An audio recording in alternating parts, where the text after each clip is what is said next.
Un bateau vient de siffler. Non, c'est pas la ville d'Auray, mais l'Îlet. Le caboteur qui entre dans le port ce soir. Cela fait déjà 2 mois que nous sommes en guerre et plus de 400 hommes sont partis. Le port est désormais bien calme. Tous les tonniers sont partis. Il n'y a plus de poissons à mettre en boîte. Les usines sont fermées. Depuis quelques jours, on s'agite beaucoup du côté de la citadelle. Je parle, mais je m'aperçois que j'ai oublié de me présenter. Je suis Paul Michaud, le maire de Lille, et depuis le début de la guerre, mon clerc ne me voit plus beaucoup à l'étude. Il faut dire que le travail ne manque pas en mairie. Après les jours terribles de la mobilisation, voilà qu'on a appris que des étrangers allaient être internés à la citadelle. Le préfet m'a envoyé un télégramme il y a quelques jours. Préfet Vendée à maire Île-Dieu.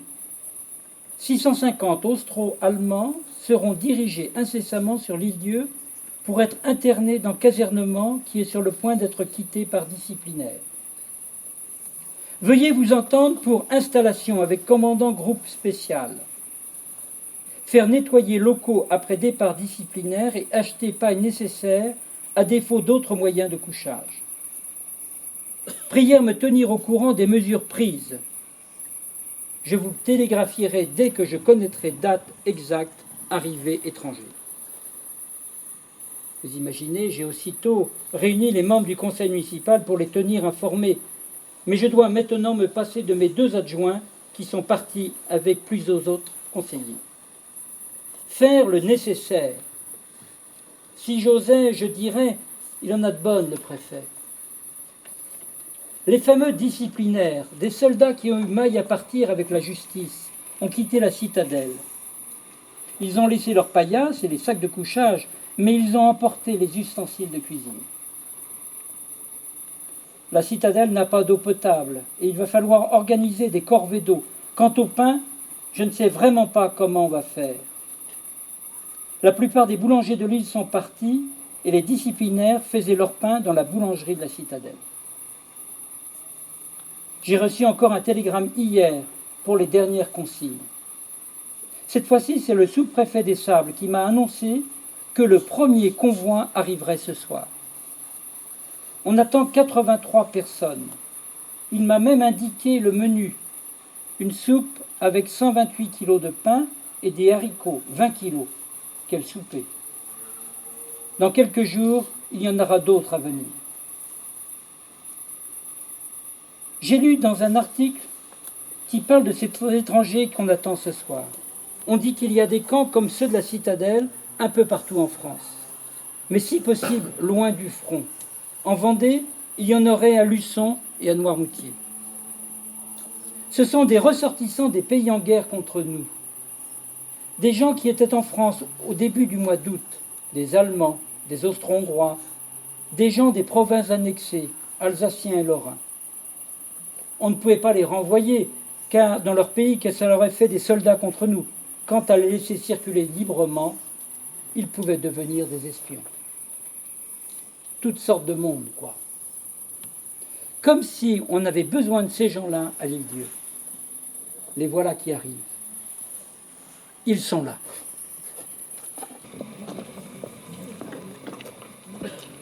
Le pont-levis, soudain devant nous.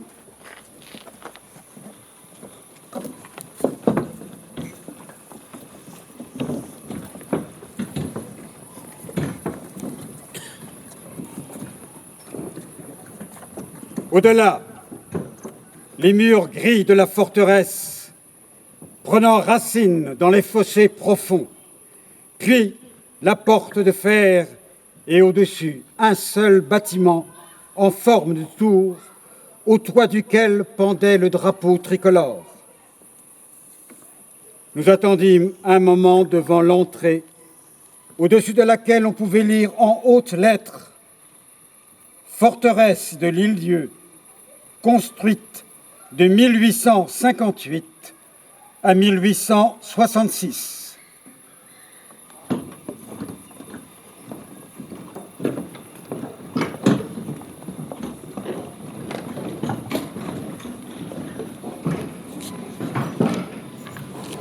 La porte de fer s'ouvrit dans une vibration et nous nous avançâmes vers notre nouvelle prison sous une longue voûte sonore.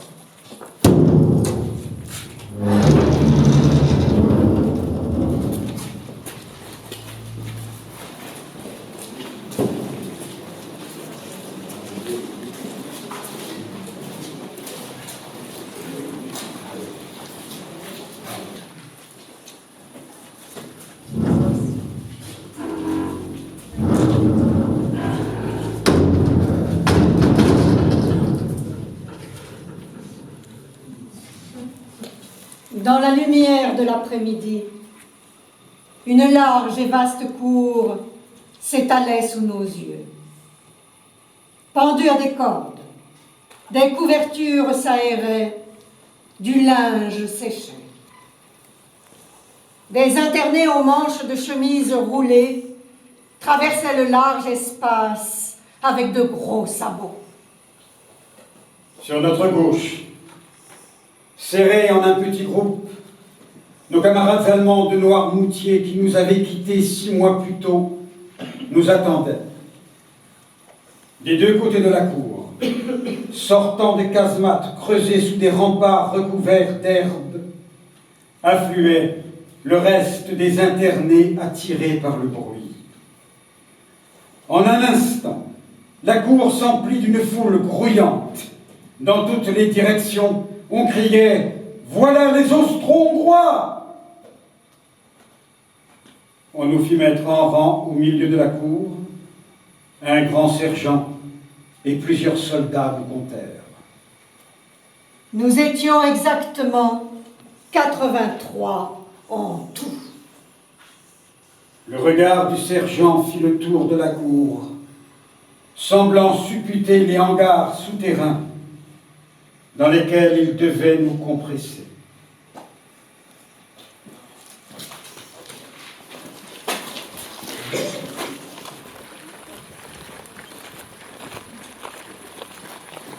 Il faut imaginer cette forteresse comme une pieuvre géante, la cour et son dos. Ses tentacules plongent dans ces orifices noirs tout autour de nous, et là, étouffent les infortunées victimes.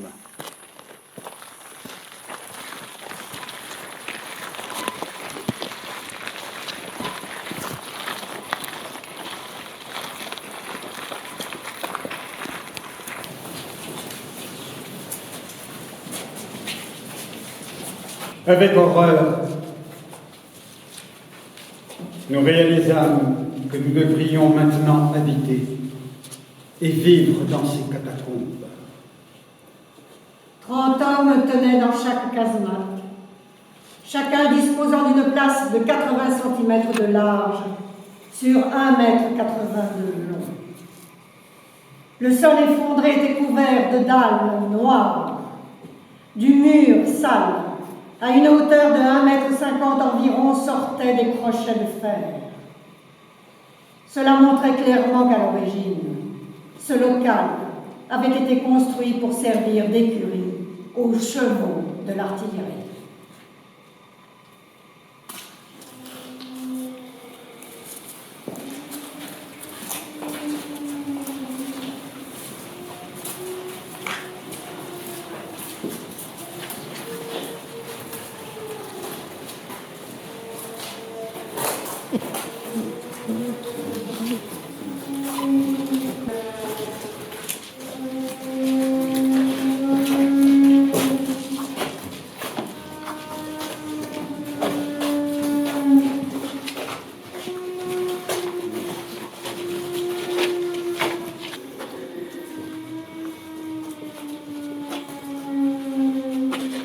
L'obscurité de la casemate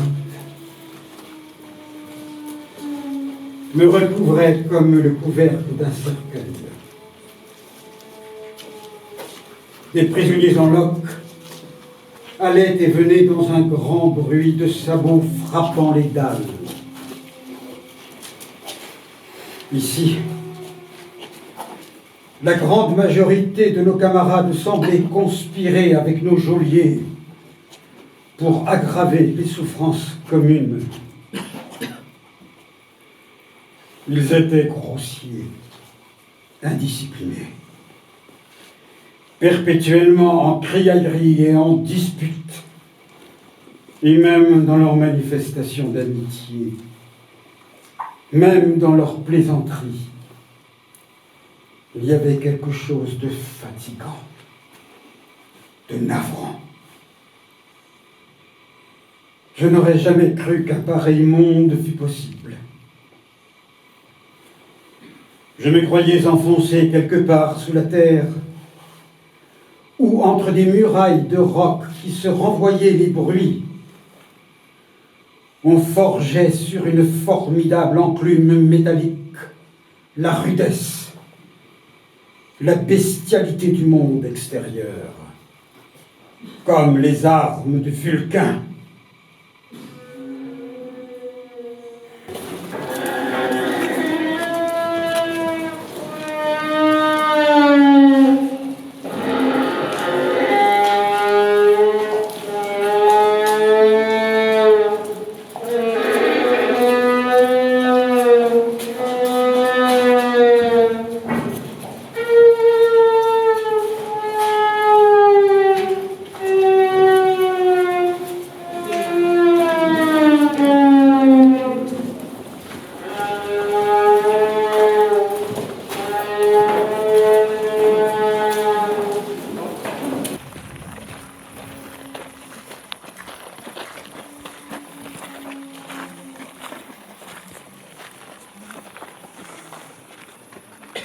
Deux rondes hallucinantes tournaient dans la citadelle, celle des hiboux autour des fossés, celle des prisonniers autour de la cour.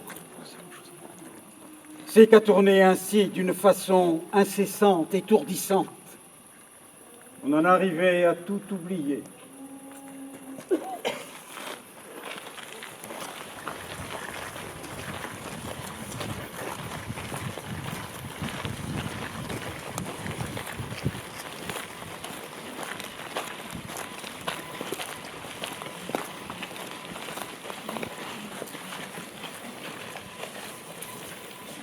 Au cours de notre séjour à l'île-Dieu, nous nous abandonnâmes à la joie ou aux distractions de cette vie de taupe. C'est que nous avions la crainte terrible d'en arriver à un rétrécissement irréparable de nos âmes ou au gouffre de la folie.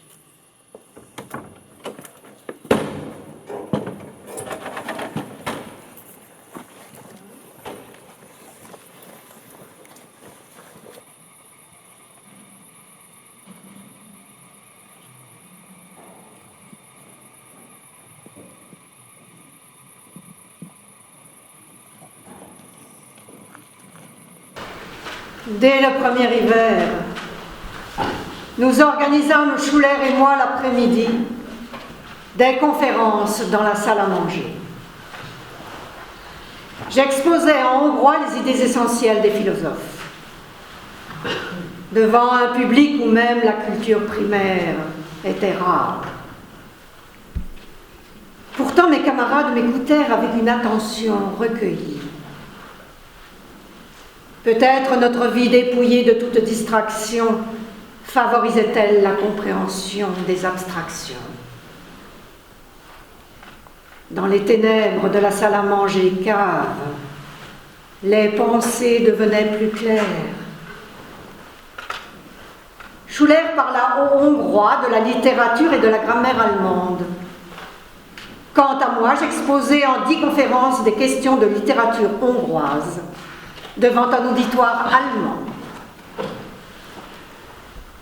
Pour le réveillon de Noël, nous pûmes, grâce à l'envoi de mes anciens élèves de Budapest, organiser dans la chambrée un souper hongrois, après lequel, sur une scène improvisée fort primitive, nous jouâmes 2 petites pièces, l'une en hongrois, l'autre en français. Cette première tentative eut un succès retentissant. Et dans les mois suivants se constitua en conséquence une véritable saison théâtrale. La préparation, les répétitions nous prirent beaucoup de temps. Et ce fut une véritable bénédiction, car les interminables journées d'hiver, dans nos casemates intolérablement sombres, humides et froides, passèrent ainsi rapidement. Nous n'avions pas de manuscrit de pièces.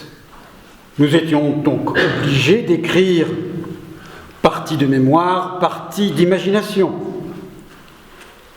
Les représentations avaient lieu en allemand.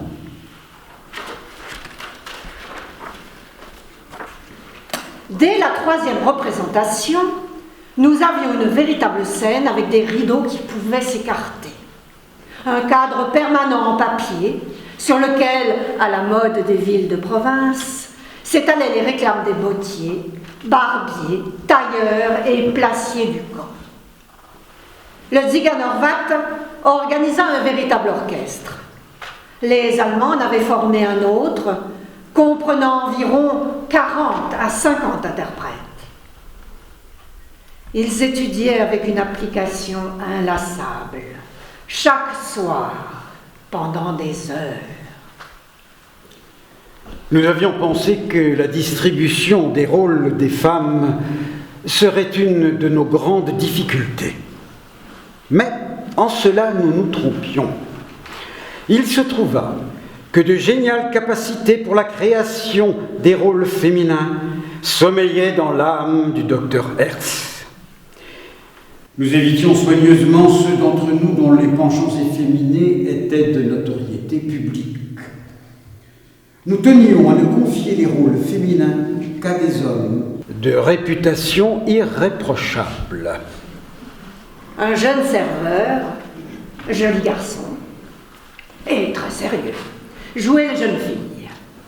Et certains de nos camarades humoristes, à la voix grave, campaient des caricatures burlesques de vieilles femmes. À la citadelle de l'Île-Dieu, le docteur Hertz avait une vie réellement irréprochable. C'était un homme intelligent, cultivé. Ainsi nous pûmes, sinon avec la tranquillité la plus totale, du moins sans une angoisse excessive, accepter l'offre qu'il nous fit un jour de jouer le rôle d'une femme dans une pièce que nous avions tirée d'une nouvelle française. Vint le jour de la représentation, et sur la scène, ce fut une révélation manifeste. En vain, nous avait-on enfermés sous terre. En vain, nous faisait-on garder par des soldats. La femme apparut sur la scène de nos existences avec un effet incalculable. Le docteur Hertz s'était habillé comme une véritable actrice. Par l'intermédiaire de la cantinière, il avait acheté au port un faux chignon et l'avait fait dédoubler et disposer par nos camarades coiffeurs en 2 perruques, l'une pour lui, l'autre pour sa fille. Il avait utilisé de la poudre, du fard, même du parfum. Le docteur portait une robe noire ornée de dentelle crème taillée dans du carton souple. La jeune première avait une robe bleu clair et une ceinture autour de la taille.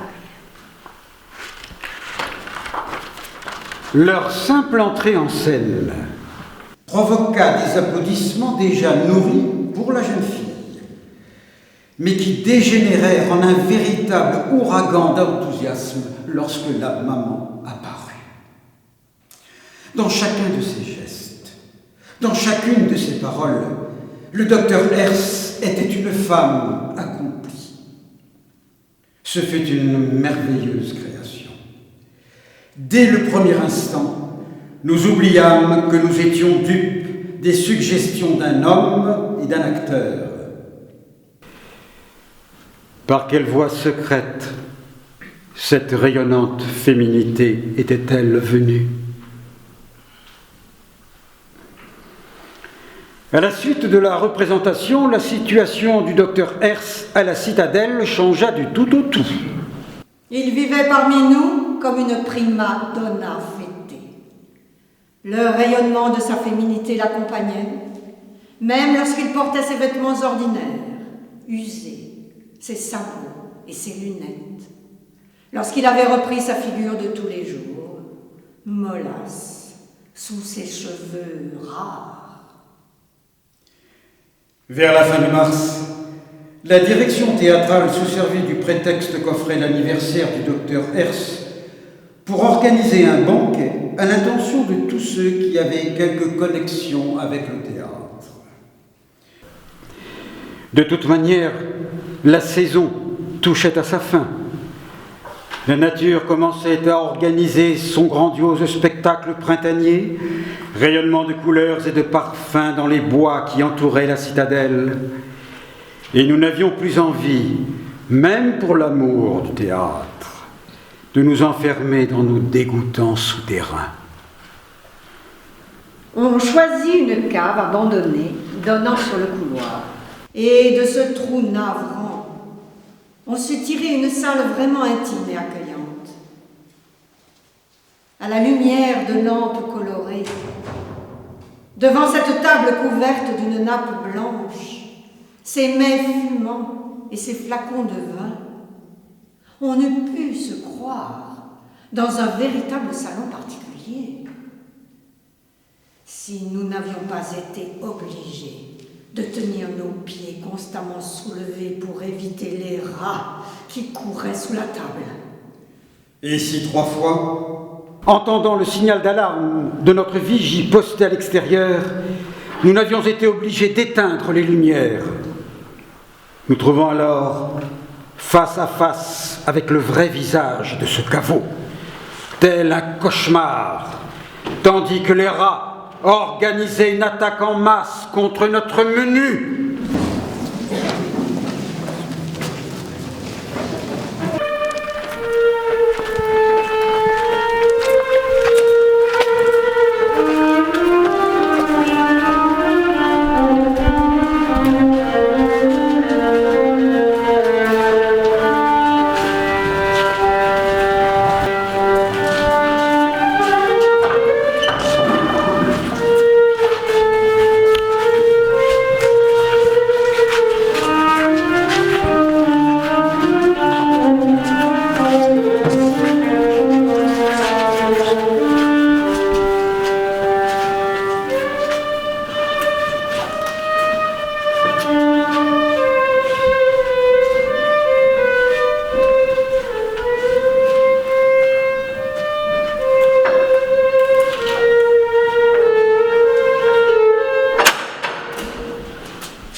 Vint cette nuit d'épouvante,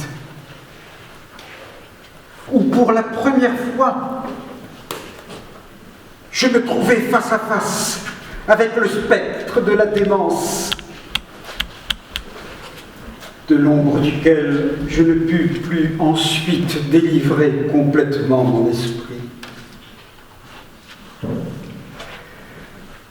Je me dressai,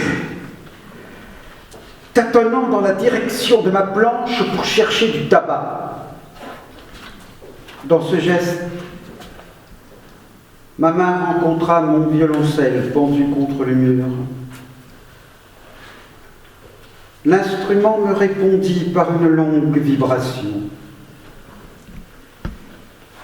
Je le caressai, comme si je venais de rencontrer un ami précieux. Je pinçais chacune des cordes, sans bruit, en imaginant des sons doux, légers comme des soupirs.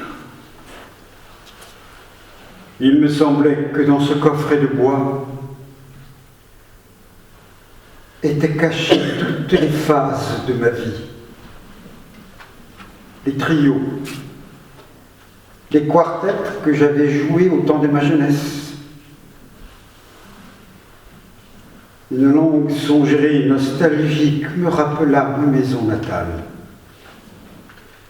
l'école normale supérieure de Budapest, puis Paris, la rue de Vaugirard.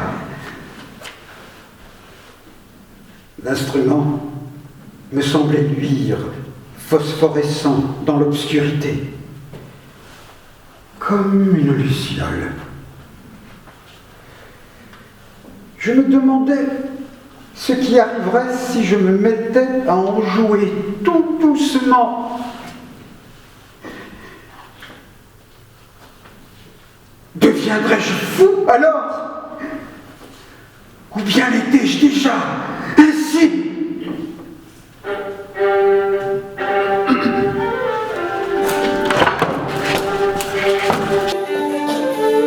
Cela est mal à la citadelle.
Cela allait mal à la citadelle.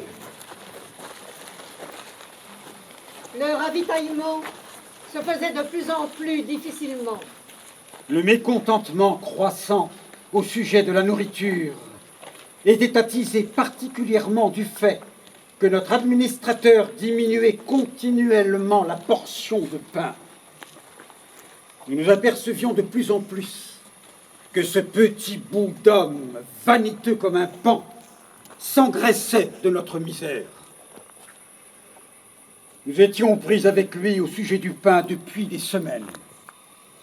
Il écoutait les plaintes du comité d'un air distant, puis s'en allait. Sans avoir fait aucune promesse définitive. Nous avions droit à 180 grammes de pain par jour et par tête. C'était d'une importance capitale. Depuis des mois, nous vivions, pour ainsi dire, uniquement de cette nourriture. Nous ressentions péniblement une différence de 5 grammes. Mais en pesant soigneusement les portions qu'on nous distribuait, nous nous aperçûmes que l'administration dérobait à tout le monde 20 ou 25 grammes sur chaque part. Un jour de fin septembre, il manqua 40 grammes à la portion théorique. C'était la mort à brève échéance. Le lendemain matin, après avoir subi toute la nuit les tortures de l'insomnie, je me réveillai tôt. Dans la cour flottait un léger brouillard, premier souffle d'automne. Il n'y avait pas encore grand monde dehors. De longues tables étaient couchées de côté bout à bout, et une inscription y était peinte « Nous réclamons le pain dû ». La situation devint critique. Une assemblée se réunit. Et nous ordonna avec agitation d'aller trouver l'administrateur et de lui demander une réponse définitive. Était-il ou n'était-il pas décidé à nous donner la portion de pain officiellement prescrite? L'administrateur nous assura de sa bonne volonté, mais il nous congédia, sans nous avoir donné aucune réponse précise. Nous descendîmes le perron, craignant le pire, De la foule, une voix nous cria, résultat, nous ne pûmes que faire un geste de résignation. Alors, avec un cri terrible, la foule se précipita vers les 2 escaliers et, nous entraînant dans son flot, envahit le bureau. L'administrateur, blanc comme la craie, était debout derrière sa table, serrant un revolver dans sa main tremblante. On entendait de terribles jurons dans toutes les langues possibles. L'administrateur, immobile, pressé contre le mur, répétait continuellement « Mais messieurs, mais messieurs !» C'est alors que l'on commença à réclamer des comptes. L'une après l'autre, sortir de la foule des silhouettes amaigries, affamées, qui lui demandèrent, en français, en allemand ou en tout autre langage qui leur venait à l'esprit, ce qu'il avait fait du pain volé. L'administrateur répondit à chacun avec une obéissance d'enfant terrorisé. Tout à coup, pour se défendre, il nomma le préposé aux provisions. La foule, dans un rugissement, fit écho à ce nom abhorré, tandis que les furieux dégringolaient l'escalier et se mettaient à la recherche du préposé aux provisions. L'administrateur se précipita au téléphone pour demander au commandant du port une centaine de fusiliers marins. Lorsque la foule, fatiguée de chercher, revint dans la cour, les fusiliers marins, arrivés au pas de course, montaient déjà la garde, l'arme au pied, devant le bâtiment administratif.